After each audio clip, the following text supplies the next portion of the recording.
NTRCA মাধ্যমে নিয়োগপ্রাপ্ত শিক্ষকদের বিরুদ্ধে সবচেয়ে বড় অভিযোগ তারা জাল সার্টিফিকেটে চাকরি করে এবং এই অভিযোগের প্রেক্ষিতে এবং তাদের নিয়োগরা আওয়ামী লীগ দিয়েছে, এই অভিযোগের প্রেক্ষিতে মানে আমাদের যে অভিজ্ঞতাটাকে 18 বছর করা হলো, 18 বছর অভিজ্ঞতা করা হলো যাতে করে এনটিআরসি এর মাধ্যমে নিয়োগপ্রাপ্ত শিক্ষকরা চাকরি না পান, মানে এরা সহকারী প্রধান শিক্ষক পদে নিয়োগ না পান।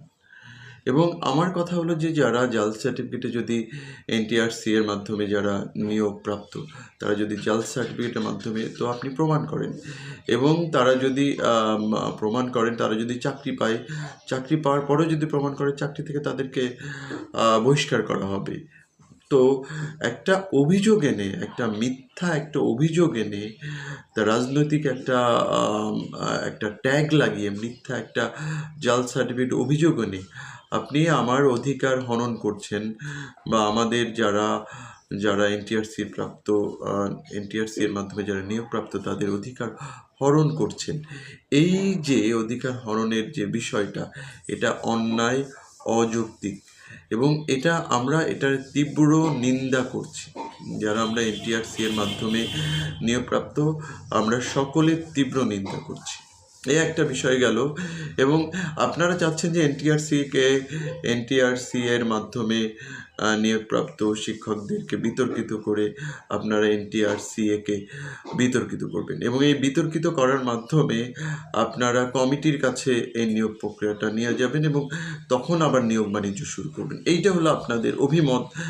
তো আমি বলবো আপনি একজন অবসরপ্রাপ্ত শিক্ষক, আমরা চাই না অবসরপ্রাপ্ত কোনো শিক্ষককে শিক্ষক নেতা হিসাবে। তারপরে আপনি বারবার এনটিআরসিএ এর মাধ্যমে নিয়োগপ্রাপ্ত শিক্ষকদের পিছনে উঠে পড়ে লেগেছেন এবং আপনি একটা মানে সুষ্ঠু নিরপেক্ষ প্রক্রিয়াকে বিতর্কিত করার চেষ্টা করছেন এবং আপনি আপনার ব্যক্তিগত স্বার্থের জন্য একটা সরকারকে বিব্রত করছেন, ব্যক্তিগত স্বার্থের জন্য আপনি বিএনপির বদনাম শুরু করে দিয়েছেন।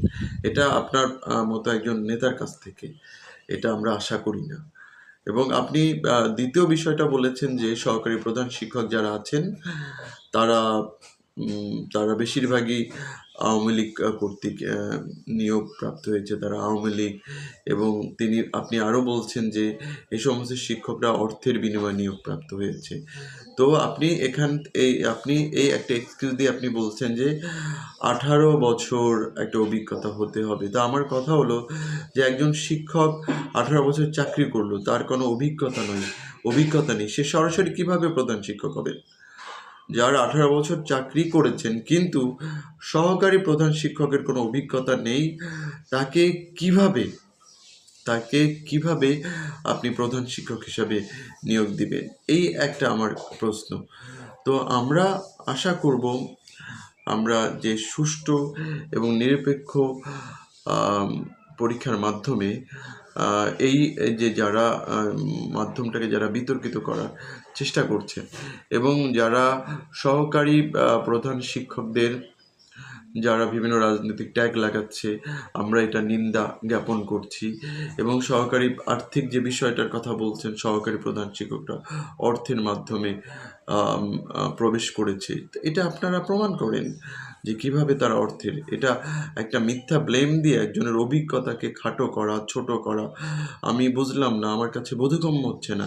একজন সহকারী প্রধান শিক্ষক বিগত 8 বছর যার অভিজ্ঞতা, তাকে কিভাবে এই নিয়োগ প্রক্রিয়া থেকে বাদ দেওয়া যায় সেই বিষয়টাকে আপনারা কিভাবে মানে একেবারে একটা ন্যারেটিভ সাজিয়েছেন, যে ন্যারেটিভটা হলো যে তারা সবাই আওয়ামী লীগের আমলে নিয়োগপ্রাপ্ত, তার মানে তো তারা সবাই আওয়ামী লীগ। তো আমি যদি বলি 2001 থেকে 2006 সাল পর্যন্ত তো কমিটির মাধ্যমে অনেক শিক্ষক নিয়োগ হয়েছে, তারাও যদি অর্থের মাধ্যমে, তারাও তো হতে পারে না। তো আমরা বিষয়টা কেন রাজনৈতিক ভাবে বারবার নিয়ে যাচ্ছি, কেন এই বিষয়টাকে দলীয়করণের বিষয় হিসাবে নিয়ে যাচ্ছি? আমাদেরকে একটা সুষ্ঠু নিরপেক্ষ নিয়োগ প্রক্রিয়াকে ত্বরান্বিত করার ক্ষেত্রে আমরা দল মতের ঊর্ধ্বে আমাদের উঠে আসা উচিত এবং আমাদেরকে পক্ষে সকলে যেন স্বতঃস্ফূর্তভাবে এই পরীক্ষায় অংশগ্রহণ করতে পারে, মেধা এবং অভিজ্ঞতার সমন্বয় যেন ঘটে আমাদের এই নিয়োগ প্রক্রিয়ার মাধ্যমে এবং আমাদের শিক্ষা ব্যবস্থা আমাদের। কিন্তু আমরা এই ব্যক্তিগত স্বার্থের জন্য আমরা কেন আমাদের পুরা প্রক্রিয়া নিয়োগ প্রক্রিয়াকে বিতর্কিত করার চেষ্টা করছি, আমরা আমরা আমাদের সরকারকে বিব্রত করার চেষ্টা করছি, এবং আপনি আপনার যে দলকেও কিন্তু আপনি বিব্রত করার চেষ্টা করছেন। তো এই যে কারো প্রতি ব্লেম না দিয়ে আপনি নির্দিষ্ট অভিযোগ আনুন, কে মানে দুর্নীতির মাধ্যমে নিয়োগপ্রাপ্ত, কে জাল সনদের মাধ্যমে আপনি একটা নির্দিষ্ট অভিযোগ নিয়ে আসেন, যারা যারা এই অভিযোগে প্রমাণিত তাদেরকে এই নিয়োগ প্রক্রিয়া থেকে বাদ দিবেন।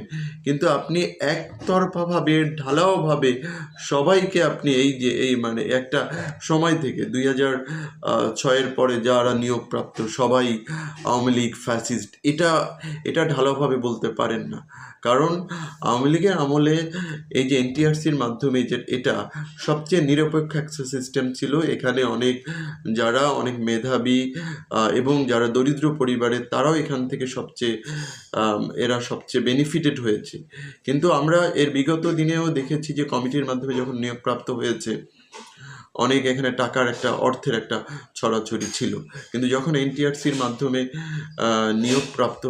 নিয়োগ দেওয়া হয়েছে তখন কিন্তু এই বিষয়টা একেবারে নেই বললেও চলে। দুই একটা যদি থেকে থাকে ওটা আমরা বলতে পারি যে একজনের সার্টিফিকেট আরেকজন চাকরি করেছে, বা এনটিআরসি নিয়োগপ্রাপ্ত শিক্ষক যারা আছেন তাদের হয়তো অন্য কোনো সার্টিফিকেটে হয়তো সমস্যা ছিল, এই সমস্যার কারণে তাদেরকে জাল সার্টিফিকেটে ব্লেম করা হয়েছে। তো আমরা বলবো যে এই ধরনের আপনি একজন অবসরপ্রাপ্ত শিক্ষক নেতা হিসাবে এবং আপনি একটা দলের একটা গুরুত্বপূর্ণ পদে আছে, আমি মনে করি যে আপনি নিজেকে এভাবে বিতর্কিত করার চেষ্টা করবেন না। আপনি শিক্ষক সমাজকে অনেক কিছু দিয়েছেন, সেটা আমরা কৃতজ্ঞতা প্রকাশ করছি। কিন্তু আপনি যদি মিথ্যা ব্লেম দেন, এইটা কিন্তু আমরা কখনো এর প্রতিবাদ আমরা অবশ্যই করব। আমাদের নিজেদের জায়গা থেকে আমরা এর প্রতিবাদ করব। কারণ আমরা একেবারে নিরপেক্ষ সুষ্ঠু পরীক্ষার মাধ্যমেই আমরা এই চাকরিটা পেয়েছি। আপনি একটা সরকারকে আপনাদের রাজনৈতিক প্রতিহিংসার কারণে আপনি এটাকে কোনোভাবেই বিতর্কিত করতে পারেন না। সবাইকে ধন্যবাদ জানিয়ে এখানে শেষ করছি। আসসালামু আলাইকুম।